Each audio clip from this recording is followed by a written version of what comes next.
So today we're going to talk about a variety of things. We're going to talk about that Don Charles got sacked.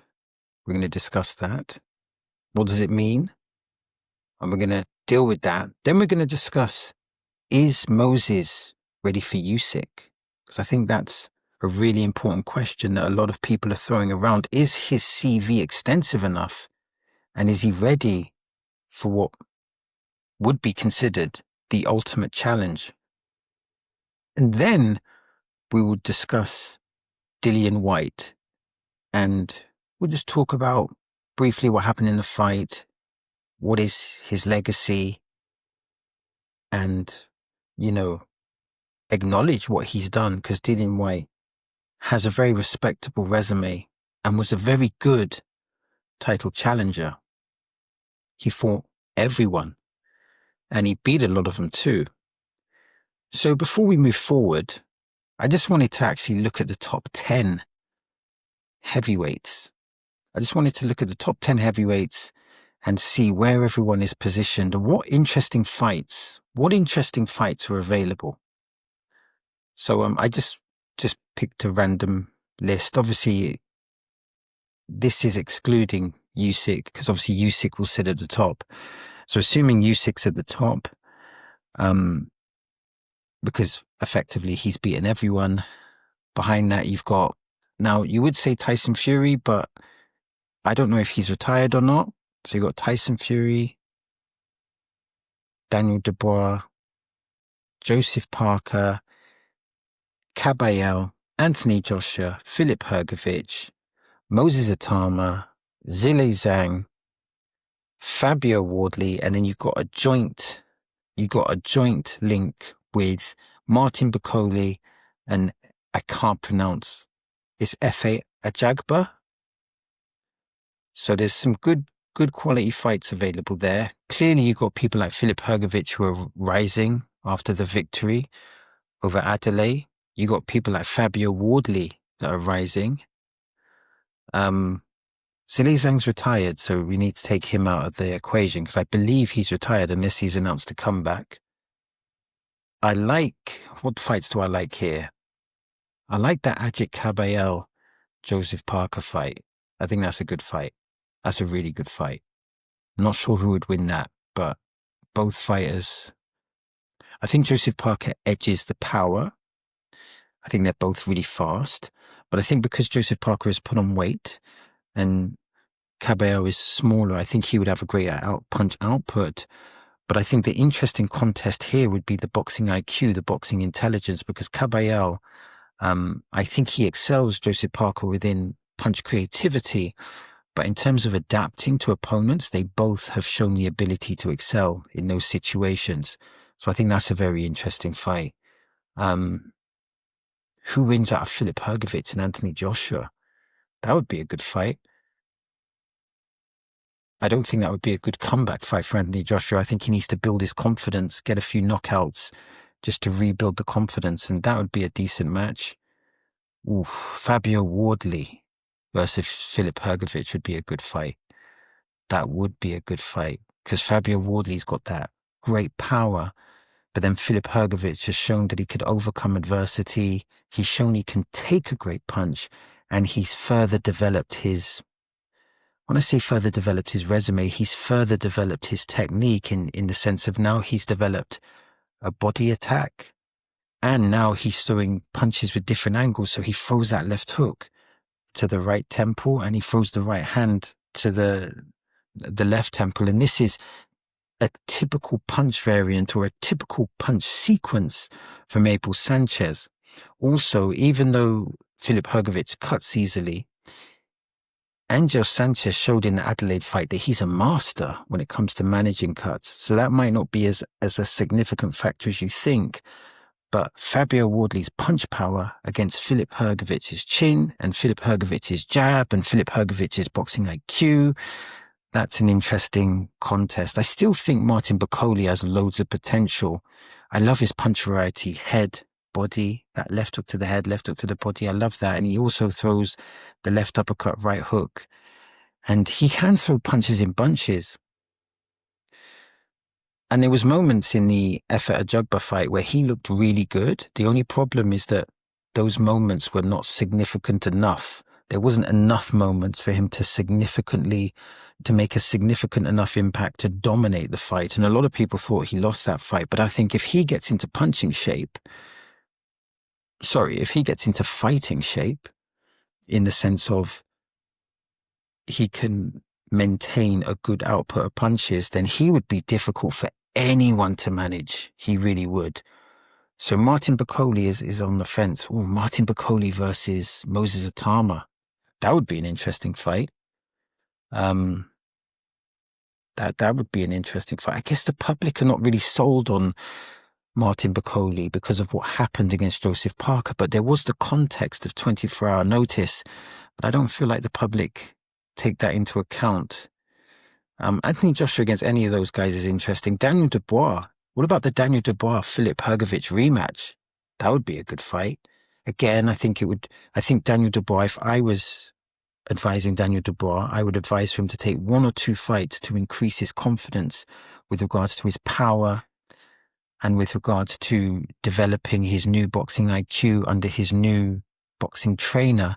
And then that could be a good fight, because the first fight was grueling, really grueling. And I think Filip Hrgovic would really be up for righting the wrong. I think he would have more to gain from that fight. But there's some really interesting matches there, particularly Abe Kabayel versus Moses Atama is a very good fight, high-risk fight. And those two guys are two fighters that are avoided.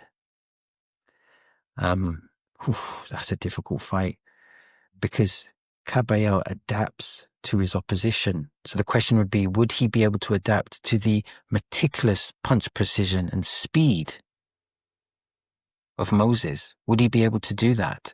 And could he take Moses into the middle rounds? And then could Moses, if he is taken into the middle rounds, could he handle the punch creativity of Ajit Kabayel? Or has Moses got 3, 4, 5, 6 other gears where he's just gonna, if you take him to the middle rounds, he gets even better, if that's even possible. What is interesting there is that the punch output of Kabayel is very high, and it'll be interesting to see what is Moses Atama's general punch output.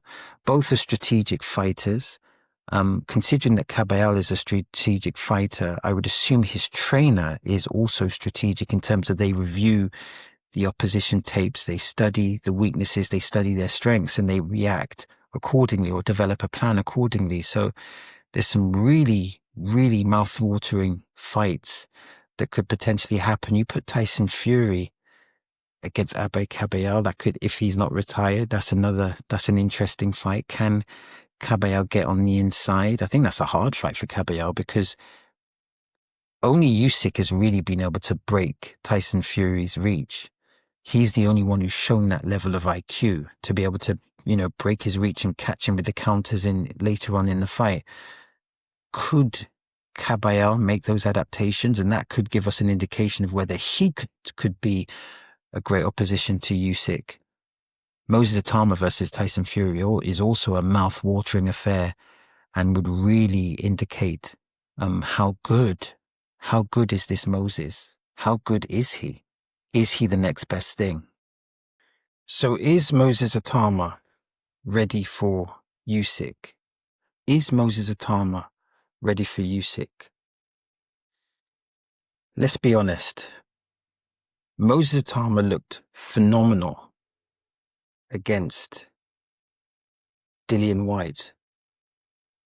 However, despite looking phenomenal, there's a difference between looking like that you could be potentially a great contender or potentially a great champion, and then being ready for what some people call one of the greatest champions of all time. Now, I know a lot of people would disagree with that, but what we can't really disagree with is that he's probably the best of his generation. He's beaten everyone.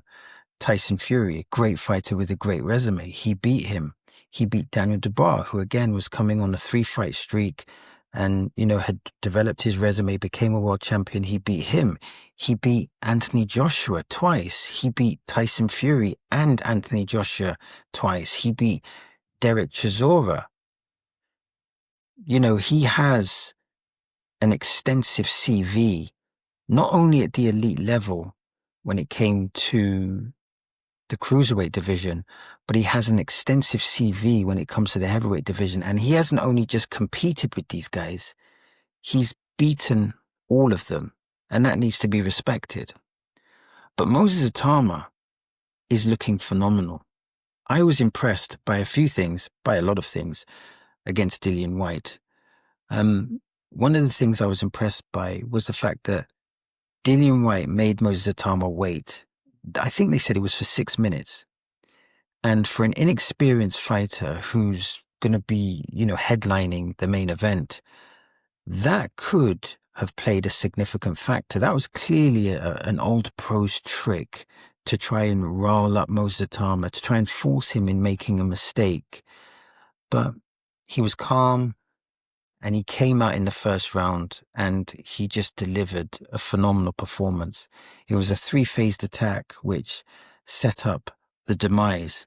And the speed, the power, the delivery, it was all there. So Moses Atama is doing everything he can to look the part. But whether he's ready for Usyk is another question. First, we need to see. First, there's some things that need to be fixed. In previous fights, I've noticed that Moses Atama is passive in the clinch.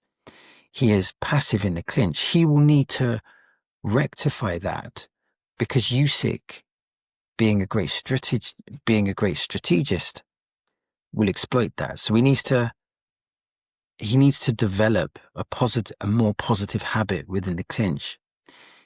Also, we need to see Moses Atama face adversity. Now, there was a rumor that Moses Atama was knocked down in sparring. But this was a rumor. We haven't had clarification if this was true or false.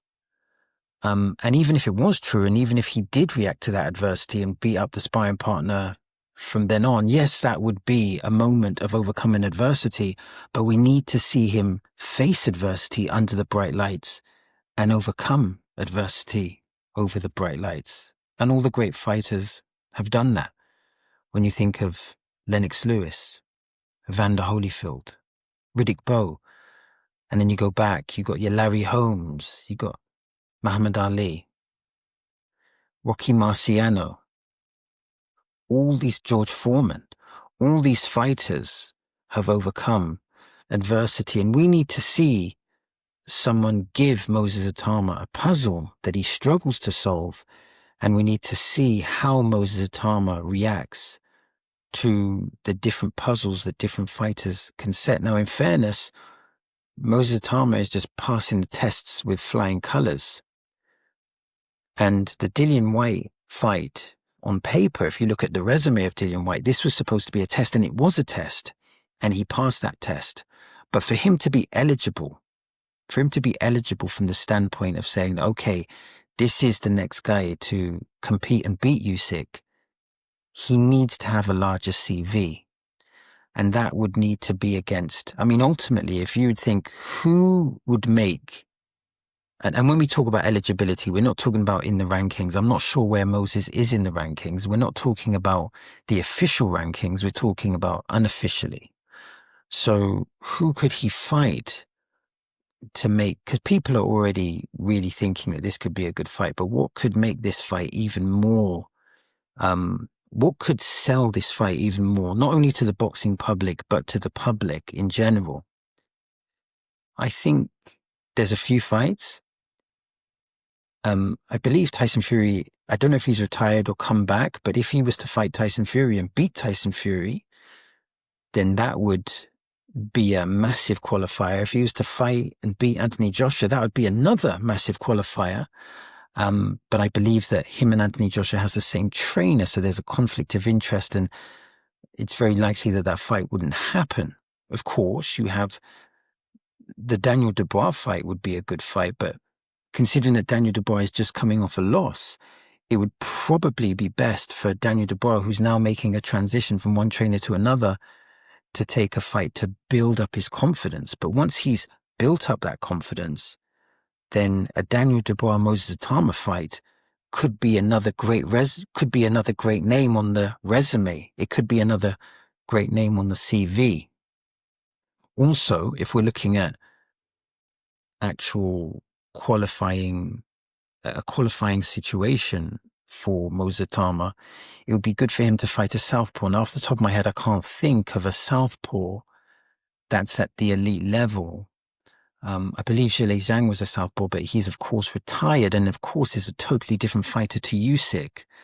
But the Usyk puzzle is a southpaw puzzle, so that's something to bear in mind. Also, we'd like to see how Mozatama handles all types of punches, really. What happens when a fighter starts punching him to the body? What happens if he fights an experienced fighter that starts jabbing him to the chest? He actually made reference in a post-fight interview that he took a punch to the arm and it hurt.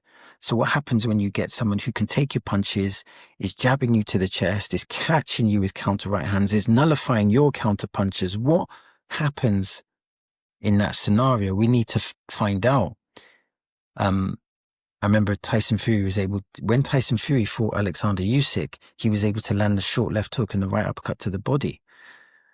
How would Mozatama fare against that combination? If someone was able to throw a double left hook, a double left hook to the head, how would Mozatama fare towards that level of punch creativity? If someone was able to go through the phases on him, will he still be able to maintain his composure? So far, Mozatama has shown some good boxing intelligence, but will he be able to maintain that boxing intelligence if he's facing adversity? And who would be able to bring him that adversity? Of course, you have, and I always forget how to pronounce the gentleman's name, Abel Caballero. He is looking like a very good fighter, of course. He retired Zhilei Zhang. He had a fantastic performance against Zhilei Zhang. I like Caballero has probably the best punch creativity in the heavyweight division right now. So he potentially will throw certain punch combinations at Mozatama that he would not be familiar with. It's interesting because Caballero typically throws the right uppercut to the head and the left hook to the body, but as the fight progresses, he adds to it. So he'll throw the right uppercut, left hook to the body in round 2, but when you get to round 5, he's throwing the right uppercut to the head, left hook to the body, and then he's introducing the straight right to the body as well. So he develops his punch creativity and he goes head, body, head. There's a variety and there's a punch output that would be difficult to deal with. And he's shown, particularly in the Zhilei Zhang fight, that he can adapt. He started the Zhilei Zhang fight by moving around. But then as the fight developed, he got closer, he got in the pocket, he got in on the chest, and he started to unleash an offense that simply Zhilei Zhang, an intelligent, hard-punching counter-puncher, despite having those credentials, he couldn't deal with it. And remember, he dealt with Joe Joyce when Joe Joyce was considered a formidable opponent. This was the Joe Joyce that beat Daniel Dubois. This was the Joe Joyce that beat Joseph Parker. And of course you have the Joseph Parker fight, and Joseph Parker is looking really good. And under the tutelage and guidance of Andy Lee, you could never rule out the chances of Joseph Parker. Joseph Parker has a tremendous trainer and is training in a phenomenal environment. I believe they have Ben Whittaker, Hamza Shiraz. So there's confident lions in the camp, so to speak. And when you're surrounded with winners, when you're surrounded by success, that gives almost like a demand. It gives an expectation for you to be the best that you can be. And it looks like Joseph Parker has really stepped into that in trying to be the best he can be. So he would be a formidable opponent, not only for his punch power, not only for his speed, but also for his boxing intellect. He will provide a challenge. So I think that for Moses to be eligible to fight Usyk, he needs to extend his CV, and his CV is looking really good, but he needs to extend it. He needs a greater CV. At the moment, he's not really qualified to make that jump. However, that doesn't deter the fact that he could be the next best thing. He's looking that good. And I think this is a testament to the training of Ben Davidson, because Ben Davidson is a tactician, similar to Adam Booth. He's a tactician, similar to the late Emmanuel Stewart. He watches opponents, he studies opponents. And that's very apparent when you observe his victories. All his fighters have a great pull counter, and all his fighters are very economic in their punching output, in the sense of they don't waste punches, and they punch hard, and they punch with precision, power, and speed. And again, he has a camp full of lions, and I think Ben Davidson deserves some credit, because I know he has been criticized a lot online, but this man has some serious credentials.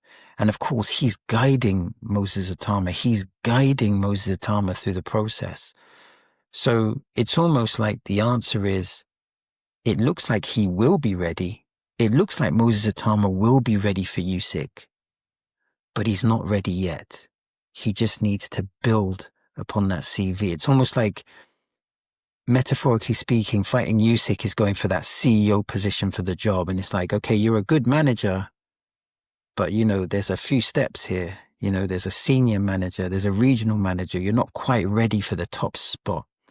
Not yet. But he's getting there.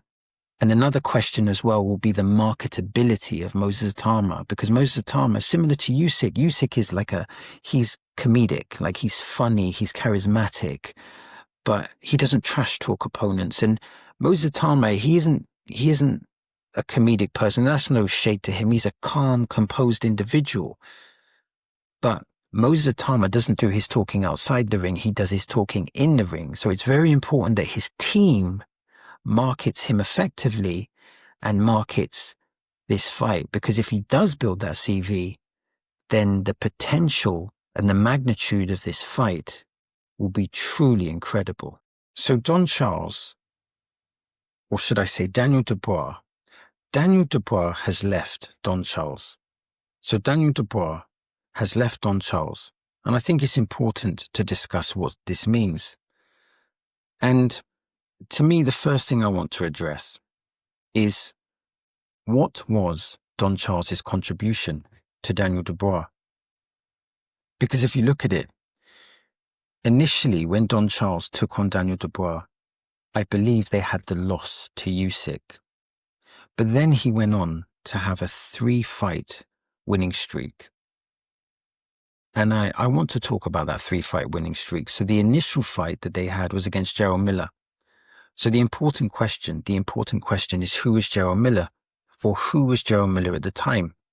Gerald Miller at the time was considered a relatively ferocious heavyweight fighter.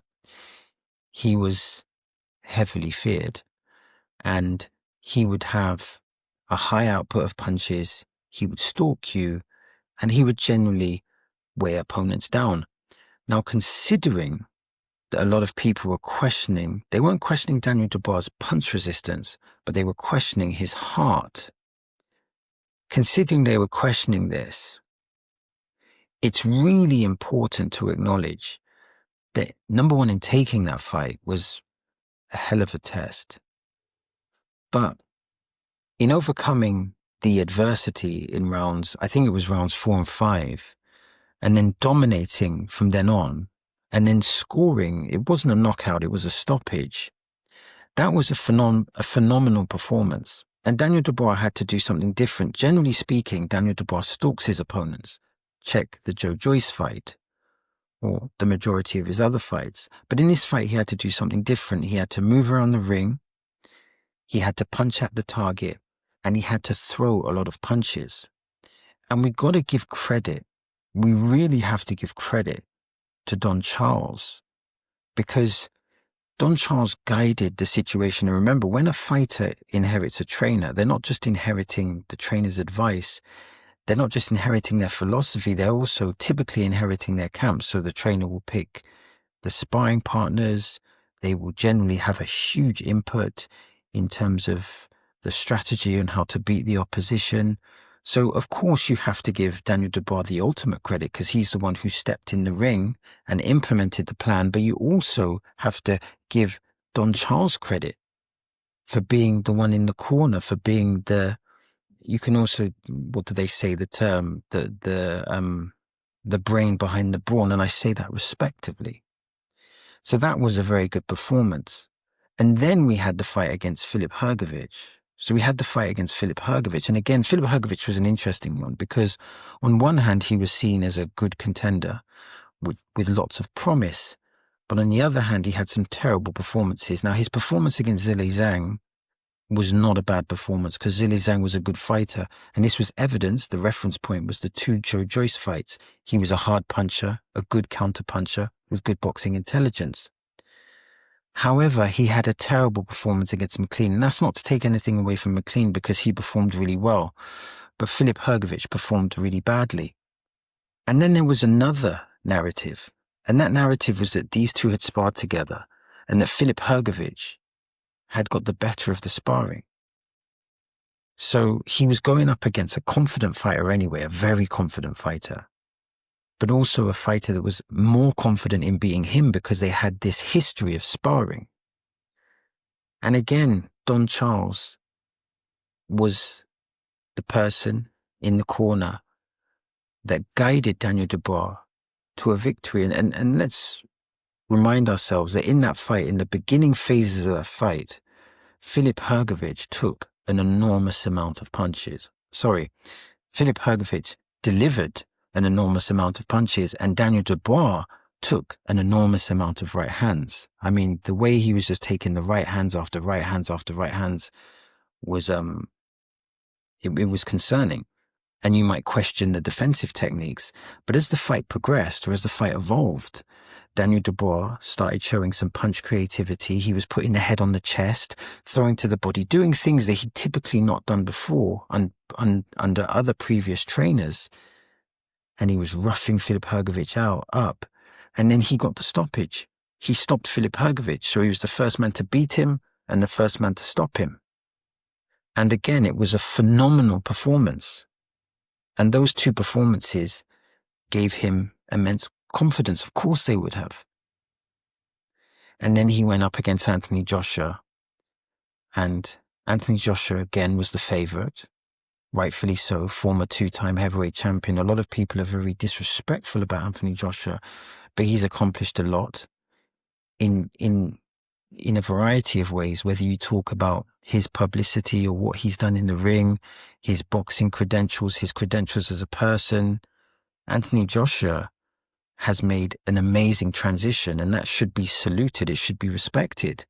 But despite all of that, Daniel Dubois, the underdog, going into an environment that he'd never experienced before under the tutelage of Don Charles, went in and scored a phenomenal knockout. And that knockout was with a counter right hand. I believe it was a counter right hand. And I believe that that was something that Don Charles brought to the table. He, at the very least, sharpened that counter right hand, and he delivered that counter right hand under pressure. And previously, before Don Charles, Daniel Dubois struggled under pressure, under adversity, respectfully. So under Don Charles, he became heavyweight champion, a tremendous feat. And I think Don Charles would be very proud of what he'd done. Now, there is something I want to address, and there felt to me like there was a little bit of a disrespect from the Triple D, from Daniel Dubois' camp. And let me articulate that. Daniel Dubois never specifically, or I never specifically heard him give Don Charles the credit. It felt like he would refer to the team. Now, he may not have intentionally been disrespectful, but he would always single out his father, who obviously has played a significant positive role. And that's important to acknowledge what he's done for him. But at the same time, it's almost like he would say this name, but he wouldn't say that name, this name being the father, but that name being Don Charles. And I felt like there was a consensus within the boxing community that maybe Daniel Dubois for some reason, just is not, doesn't value or respect what Don Charles brings to the table, which is astounding from an outsider looking in. But what's equally, I don't know how to phrase this, but what's maybe equally astounding is that despite this, and despite the alleged contentions, Don Charles would go on the radio and he would go to the boxing media and he would defend Daniel Dubois to a T. He really would defend his fighter despite the alleged rumblings in the background. And I think it's important to acknowledge that this shows loyalty, and loyalty in boxing or loyalty in any game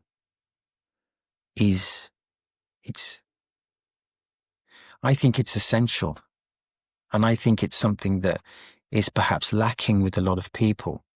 So again, the fact that there was alleged rumblings, but despite this, Don Charles stepped to the boxing media, because he could have just ignored it. He stepped to the boxing media and he always defended his fighter with passion, with absolute passion. I think that says something about Don Charles. I really do. And I think he should be very proud of what he's done with Daniel Dubois. I think he should be very proud. Now, let's talk about and this is the thing. Not only was Don Charles training Daniel Dubois, he was almost in this quite complicated situation. And that complicated situation was the following.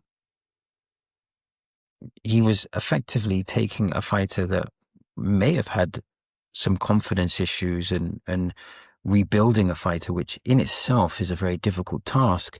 But then he was managing the alleged troubled relationship, not between Daniel Dubois and his father, because they have a strong relationship, but he was managing what was alleged to be a troubled relationship that Daniel Dubois' father would have with other trainers. So he was managing the communication between him and the father, and also managing the communication between him and the boxing media. And again, I think that was quite, from the outside looking in, that looks like that's probably a hard, that's a hard walk, you know? There's a term called, it's a walk in the park.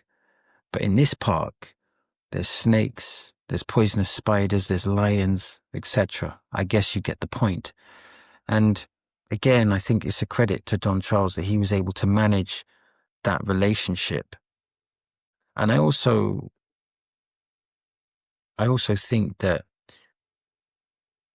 Don Charles can move forward in a positive light because he made a very positive impact on Daniel Dubois. So I guess the question is where does Daniel Dubois go from here, and where does Don Charles go from here? I think Don Charles has established himself as a really good trainer with great credentials.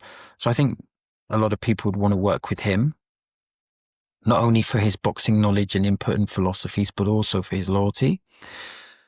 Allegedly, Daniel Dubois has gone to Tony Sims. And I feel like Tony Sims has a lot of fighters at the moment. He has Conor Benn. He has, I always know him as the Spider, but he's a gentleman that gave Buatsi a very good fight. Craig Richards, I believe the name is. So and he fought Bivol as well. He went 12 rounds with Bivol. And he also has Johnny Fisher. So he has a very live camp and a very live boxing environment. So this may not be a bad transition. Tony Sims is a respectable trainer. I guess the question is Tony Sims' boxing philosophy and strategies, are they going to elevate Daniel Dubois' fighting technique? Now, interestingly, I was watching a video of Tony Sims doing some training with Johnny Fisher, and he was talking about throwing the left hook, and he was actually explaining to dip and throw the left hook as opposed to throw the left hook short. And with fighters like Johnny Fisher and Daniel Dubois, you could argue that they need both of those things in their arsenal. Yes, there's a time to really roll with the left hook, but there's a time to throw the left hook short, particularly if you're trying to set up the straight right hand. So it'll be interesting to see how the boxing philosophy of Tony Sims gels with the philosophy or with the fighting style of Daniel Dubois. Is he going to look at Daniel Dubois and just allow him to be who he is and just add just, add a few bits, or is he going to try to completely revamp his style? And there's an intrigue there. And like I said, from what I've seen from Tony Sims, he seems to be a creative, solution-focused person, and he has a gym that's full of energy, full of testosterone. So that can really help Daniel Dubois. But the question must be, or the intrigue is, what will the relationship be like between Daniel Dubois' father and Tony Sims? Because there is this narrative bias, and this is no disrespect, because maybe, at the end of the day, maybe the father just is making those hard decisions where he has a confirmation bias. His interest is his son. And if he feels that if something's not working, then he'll make that call. I guess the question there is, how independent is Daniel Dubois? Can Daniel Dubois make decisions independent of his father, or are they a package? And if they are a package, then there needs to be unison between him, the father, and the trainer. So I think this is going to be, there's going to be some interesting developments. And I hope that the boxing world shows Don Charles the respect he deserves. And I hope that Daniel Dubois and the father recognize that Don Charles was a significant positive influence that ultimately took Daniel Dubois to become a world champion. And that is an incredible achievement that anyone would be proud of. So let's move on to Dillian Whyte. And I think it's quite reasonable to ask the question. It's reasonable to ask the question, where does Dillian Whyte go from here? And it's a long path, I think, for him. Now, there's a few things I want to address. I want to acknowledge what he's brought to the sport of boxing, because he's done a lot. But also just a little bit of speculation I wanted to address. There's been a rumor afterwards that Dillian Whyte had an injury. And this made me think that the one thing that I overlooked in my prediction was the aspect of injuries. And there was signs, because when Dillian Whyte was supposed to face when Dillian Whyte was supposed to face Joe Joyce in what would have been a really good fight, potentially, he pulled out of that fight because of an injury. I believe it was a finger injury. And that should have been an indication that maybe Dillian Whyte was having some injury problems. And I didn't factor that in. So it becomes quite reasonable to assume that being an older fighter and being a younger fighter, an older fighter, you could argue, is more prone to being injured. Of course, young fighters get injured. All fighters get injured. But you could argue that an older fighter may be more prone to being injured. Obviously, there's variables at play. So it's very likely that he did have this leg injury. But what would have been the impact of the leg injury if he had the leg injury? What would have been the impact?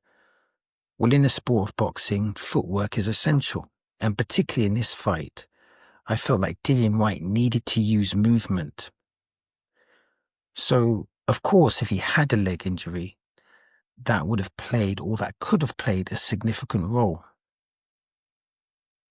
And it's impossible to qualify whether it would have made a difference or not. It's impossible really to qualify that. However, what's interesting is that when he started the first round, Dillian Whyte kind of took a low center of gravity, and that to me would put more pressure on your legs. So what does it all mean? Well, it's unfortunate, but this happens maybe more often than, I wouldn't say more often than not, but it's not uncommon for people to get injured and to enter into fights. If you look at the David Haye-Tony Bellew fight, there was a rumor before the first fight of some type of bad injury for David Haye. He denied it, of course. That would be the right thing to do. But then I think in the 6th round, the injury was apparent. And in the second fight, I believe that there was rumors of further injuries as well. This is not to discount Tony Bellew, because Tony Bellew was a world champion, and he put on a great performance, and he has high boxing intelligence. So this is not to discount him. This is just to acknowledge the objective reality that there was an injury.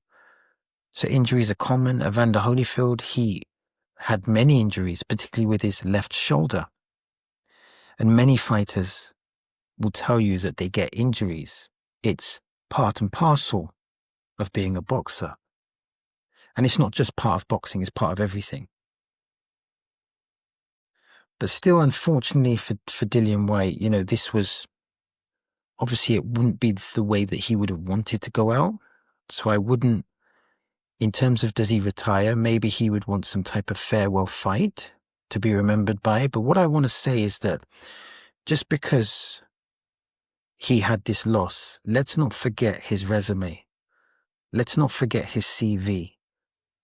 Because in life, say in the work life, if we have an extensive CV, whether we did well in our last job or not, that doesn't totally negate the CV that we've built. And it's important that when you look at Dillian Whyte's resume, there's really good names on the records and there's some really good victories. Joseph Parker, even today, Joseph Parker is considered a legitimate threat. He's considered a legitimate threat to Usyk, considered one of the most legitimate threats to Usyk. Yet he has a victory over Joseph Parker. Also, he has 2 victories over Derek Chisora. Derek Chisora arguably gave Usyk one of his hardest fights. And he has 2 victories, a points victory and a stunning knockout victory by that left hook, that amazing left hook that he possesses. And then there was the fight against Lucas Browne, and you might be saying, well, Lucas Browne is no good, which would be inaccurate. But at the time, Lucas Browne was known as a good fighter with devastating punching power, particularly with the right hand. And Dillian Whyte went in there and knocked him out in brutal fashion with, you guessed it, the left hook. And then we had the fights with Povetkin. Initially, he lost to Povetkin. But like a true warrior, he rematched him and he beat him via knockout. And that was a true testament of his character. And let's not forget the resume of Povetkin, the resume of a champion. He came with his ambitions, his passions. Basically, he came to win. And then we had the fight against Anthony Joshua, which was again a display of passion. 2 British warriors going for it. Arguably, in the second round, Dillian Whyte definitely hurt him, but he almost knocked him out. So it's just so important to acknowledge the contribution of Dillian Whyte, the positive contribution. And people like to undermine people's contributions. Like, being a British champion, that's a hard thing to do. Being a European champion, that's a hard thing to do. Being a world title contender, that's a hard thing to do. If you think about it, in most people's friendship networks, they might have had someone who's boxed before, but very rarely would they know a British champion, a European champion, a world title contender, someone who's fought for the world title. So it's important not to undermine those achievements. And it's also important to acknowledge that Dillian Whyte always brought passion to the ring. He was a warrior. If you want a reference point for that, check the first and second Derek Chisora fights. Both fighters, they put it all on the line. They left a part of themselves in that ring. And Derek Chisora, let's not forget, in the second fight, he wasn't trained by David Haye, but David Haye was a part of the team. And if there's one thing, well, there's a lot of things that David Haye knows about boxing. Former cruiserweight champion, former heavyweight champion. I believe he might have been the undisputed cruiserweight champion. So he knows a lot about boxing. But he also knows a lot about getting in shape. And he seemed to have that secret sauce to get Derek Chisora in shape, because under the tutelage of David Haye, Derek Chisora was in the best, he was in the best shape that he's ever been. And I think he's always historically had some issues with regards to being in shape. And, Dillian Whyte engaged And it was a really brutal contest. They both went toe to toe. They both went toe to toe, each on each other. I think Derek Chisora had the head on the chest, throwing those hooks, body, head, uppercuts, right hooks. Dillian Whyte had a great pull counter in that fight. He had a great right hand pull counter over the jab in that fight. And of course, that left hook, I believe in round 11, that sealed the deal. But it was a great fight by both men, both warriors, and we should respect that. And also, as someone who is interested in business, I'm always intrigued about the business element of boxing. And when I did some research into what is alleged that they were paid, I was actually quietly surprised. I was quietly surprised to realize that Dillian Whyte was paid significantly more than Moses Itama. Now, as Moses Itama would be considered the A-side, as he would be considered the A-side, you would assume that he would be getting paid more. But that was not the case. Now, when we have these payment structures, typical boxing payment structures, you have one payment, this is a simplifying it, and then you have a second potential payment, which is based on the pay-per-view splits. So Dillian Whyte's guaranteed payment, that's the first payment, was 2.5 million, and his potential pay-per-view payment would have been 1 million. This would be dependent on how many people bought the pay-per-view. So he made 2.5 million, and Moses Itama made 1 million, and his pay-per-view potential was 500,000. I'm actually happy to know that Dillian Whyte got a good payday because he deserves it. He really deserves it. And I think it doesn't do him justice to say that he just came for the payday, because when he went down, he got up and he protested the stoppage. And also, I think it's really annoying when people say people just fight for the money. And maybe some people only fight for the money, and if their passion is not in it, then that can be problematic. But let's not forget that we live in a capitalist society, and to acquire food, clothing, and shelter, you need money. And it's important that, because on one hand, people criticize boxers if they get paid a lot, but then they criticize them if they lose all their money. And it's kind of like, that seems to be a bit of a contradiction. So maybe we'll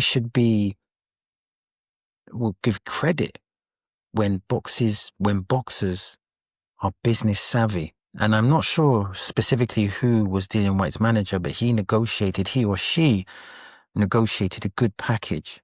And it's important that in boxing, you have a short span. It might be 10 to 12 to 15 years max. And it's important that you maximize your earnings at this point, because it's unlikely that you'll be able to make that. It's unlikely that in your other career, whatever that may be, you'll be able to make this type of money. So if you went on to do being a broadcaster, which I assume is good money, I don't know what the money is, but I doubt he's going to match anything along the lines of getting 2.5 million. Now, of course, there's context to 2.5 million. There's a heavy tax deduction and there's people that get paid, but still, it's a significant amount of money. And he deserves it. And he put, when boxers get in the ring, they put their life on the line. Yes, it's the sweet science.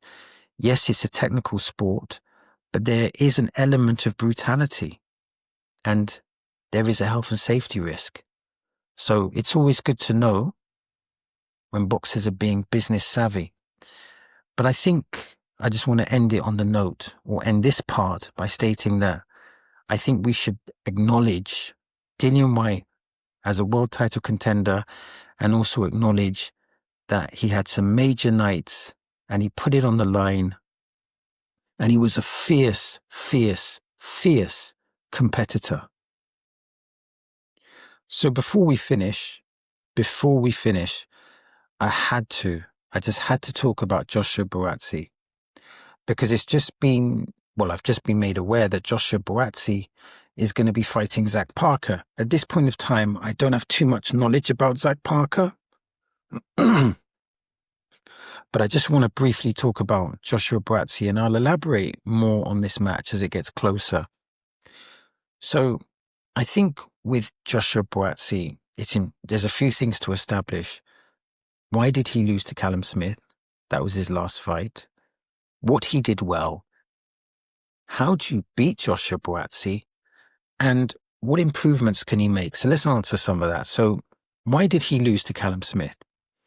To simply put, Callum Smith is a good fighter. And if you want a reference point to Callum Smith, there are many reference points to Callum Smith, but his fight against George Groves, he really fought at an elite level that night. He would have beaten a lot of people that night. And I do believe that George Groves may have gone into that fight injured or was not 100%, but still, it was a sensational performance. He measured the situation with his jab, and his left hook counter was absolutely brilliant. It was absolutely brilliant, absolutely on point.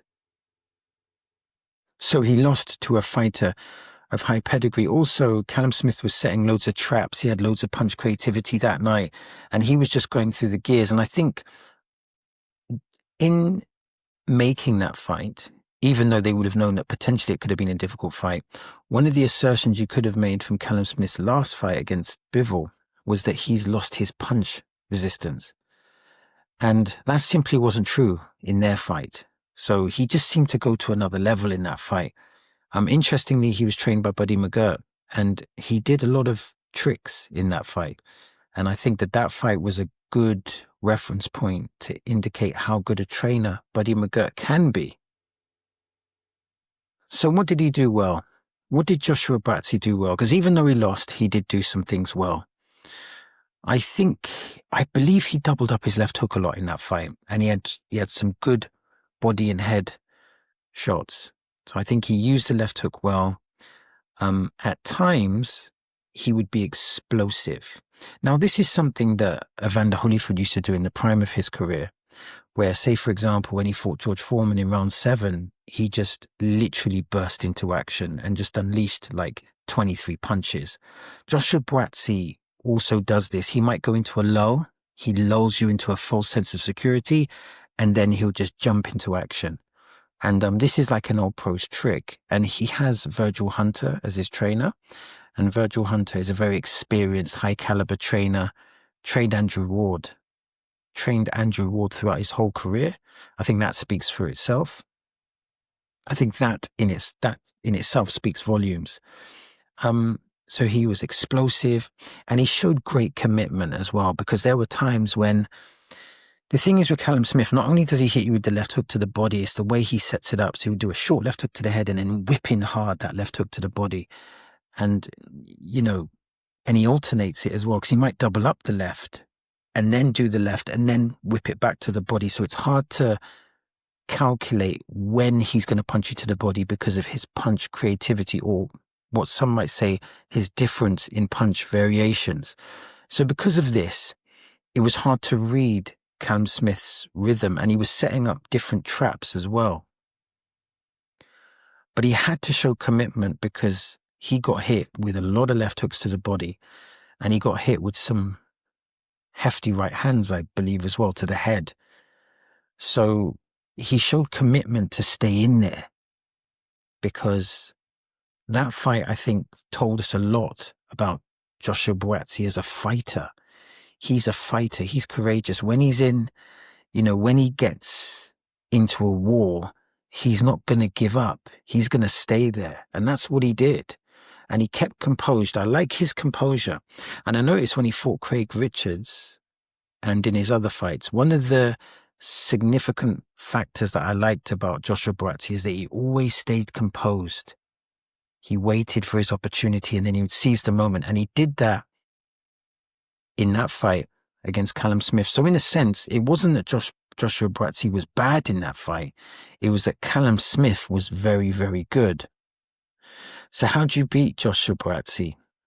Well, a great jab to nullify his work on the inside. You have to be able to nullify his explosive moments, and you have to keep him away. Joshua Buatsi does very well when he's on your chest. So you want to keep him off your chest, you want to utilize your jab, and you want to utilize some effective combinations, maybe start with the head and then go down to the body to try and reduce his ability to come back into the fight, because he's very well conditioned. So if you haven't made that investment to the body, then he's definitely going to come on very strong in the late rounds. But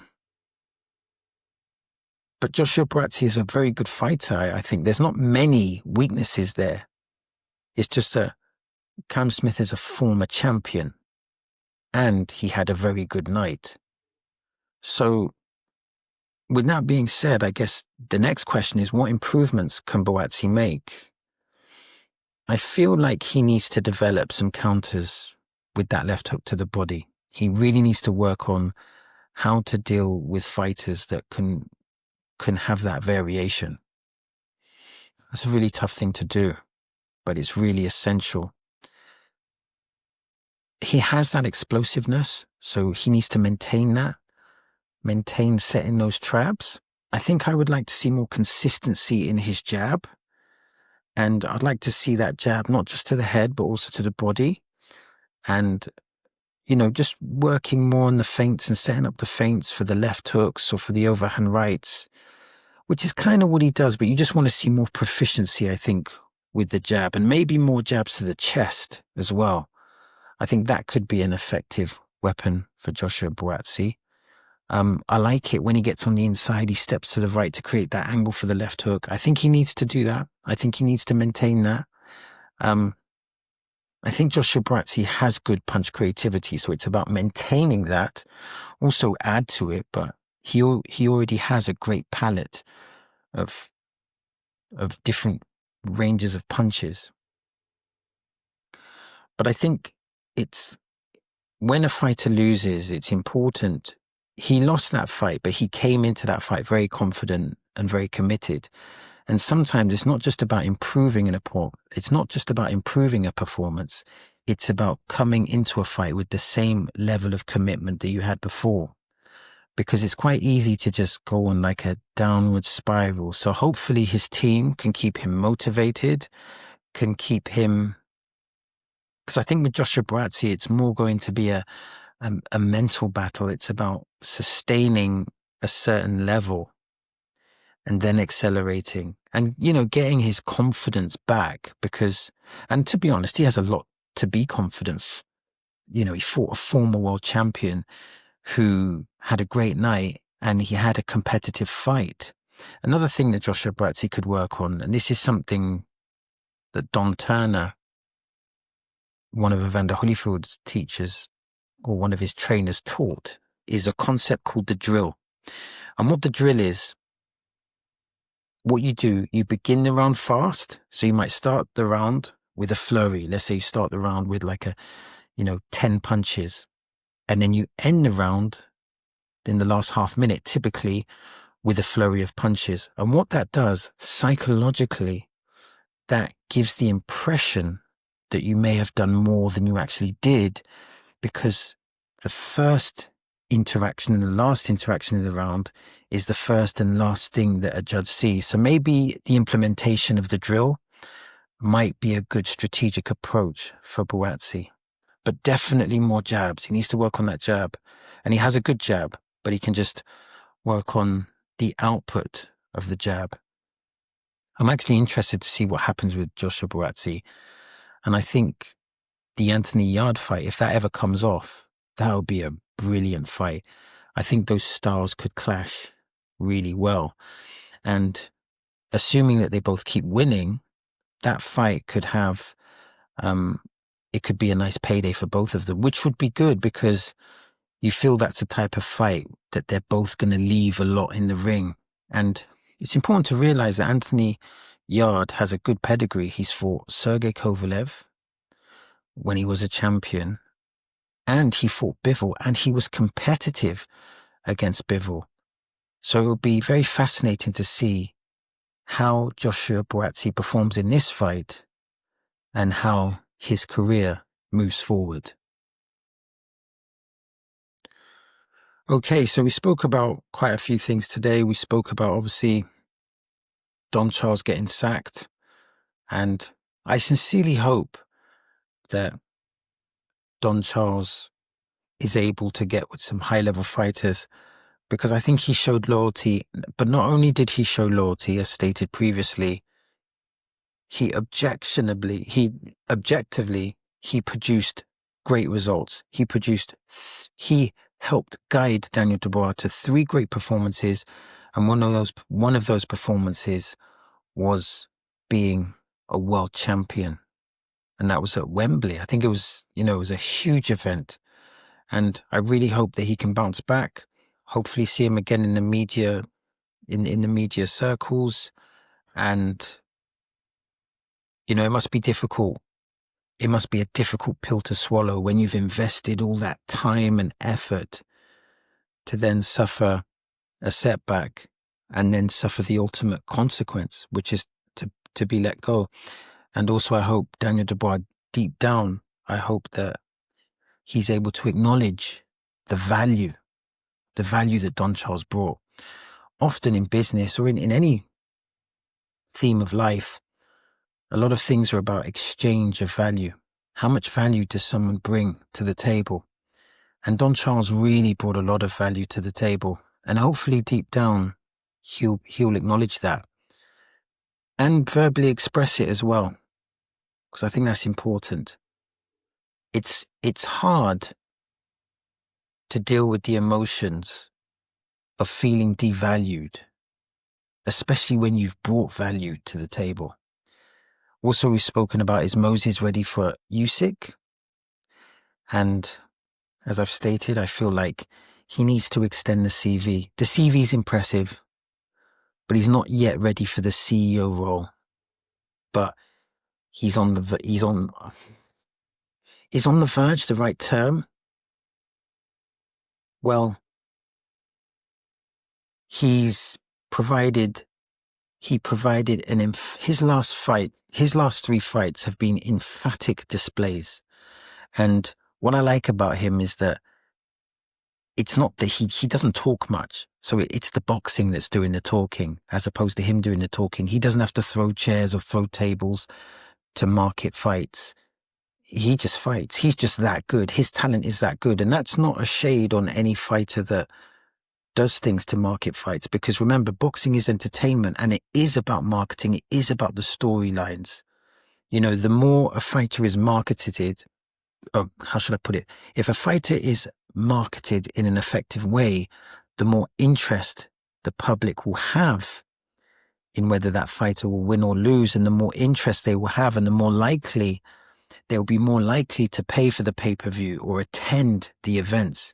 So marketing is an essential part of boxing. Building relationships with the media is an essential part of boxing. The politics is an essential part of boxing, but ultimately, boxing is about boxing. And he does that exceptionally well.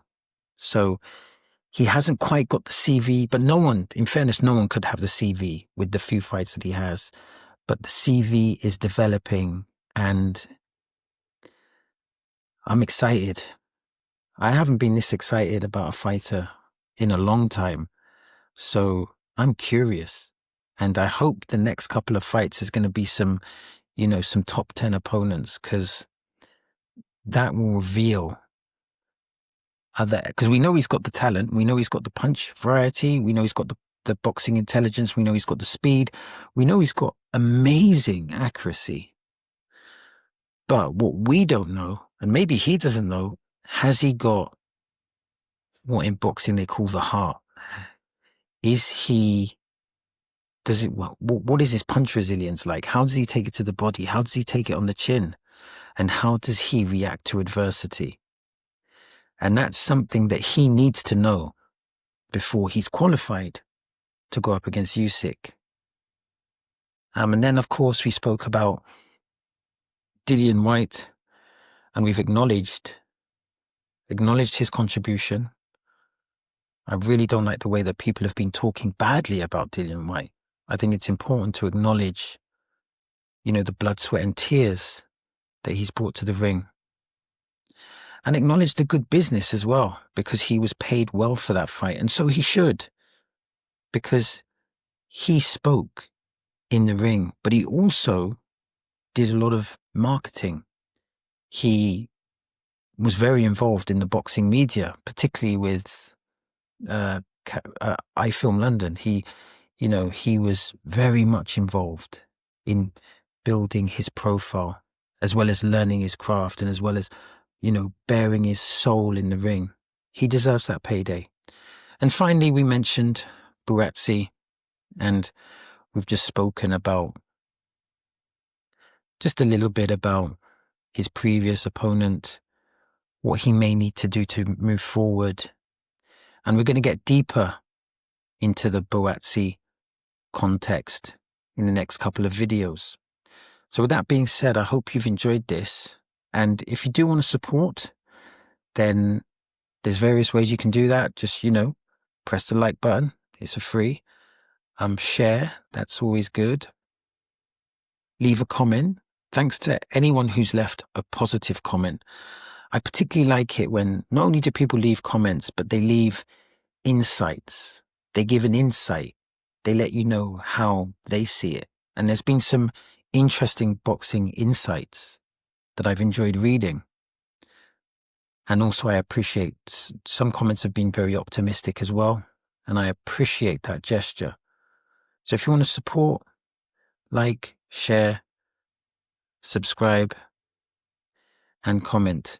And with that being said, I'll see you next time.